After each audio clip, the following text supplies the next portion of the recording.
stood at the window. Outside the motel, the rain dimmed the afternoon.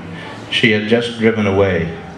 The 2 hours we'd spent in the room was like an object in my mind, a construction of thin silver bars in the dark, enclosing paste jewels and smelly paste and mist and pinkish frozen explosions. It was everything there is, suspended there in my mind, inside the cheap motel room, raining outside, and it was cold now. I leaned down and twisted the thermostat on the room's heat pump. I thought of all the things of all time that I didn't know. I didn't care that I didn't know them.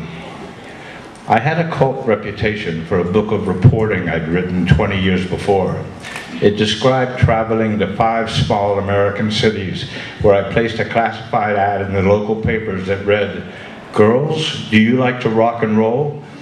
I came from New York to talk to you." It was about the music scenes in those towns and how I'd had sex with 7 of the girls. Soon after I got to know Yvonne, she told me that she'd fallen a little in love with me before we met because of the book. That worried me. She was a semi-pro actress. She would get a small part in a movie once a year or so. Most actresses are promiscuous. Actresses have been thought of as whores forever. Nowadays, the word whore is ineffective. Women aren't ashamed of wanting sex for itself, of liking cock, the excitement and comforts of it. It doesn't matter so much whose cock it is. She had long, rough blonde hair and a distractingly pretty face, but it was the unguarded smile that made her dangerous. I'd met her in the dreamy backwater nightclub of which she was the emblem. I was in Kentucky working on a magazine story about the place, and she was assigned to be my keeper.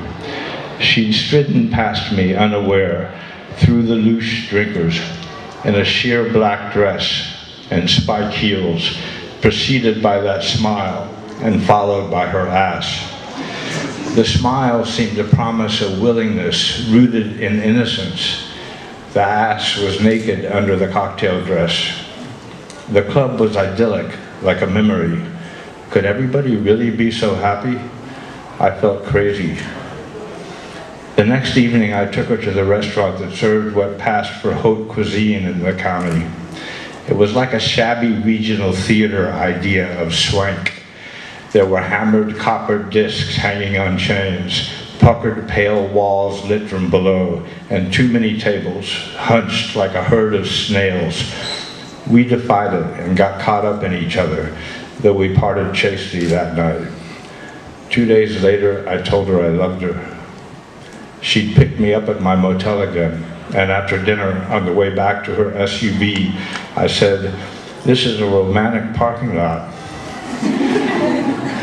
"Yes, it's a lovely little country parking lot," she said, and I kissed her. At the motel, she hesitated before coming inside. In the room, we kept kissing. I pushed her onto the bed and discovered there was no underwear. I swashed my tongue and lips around in her pussy. In a moment, we were kneeling naked on the covers, my cock sticking out. She was reduced by her nakedness, but somehow still flawless. I slapped her face, and she didn't protest, though when I asked her later, she told me that she would rather I didn't do that. I was drunk enough that I didn't have a full erection. She bent over and took it in her mouth. I was grateful, and in a minute or two, she swallowed my cum.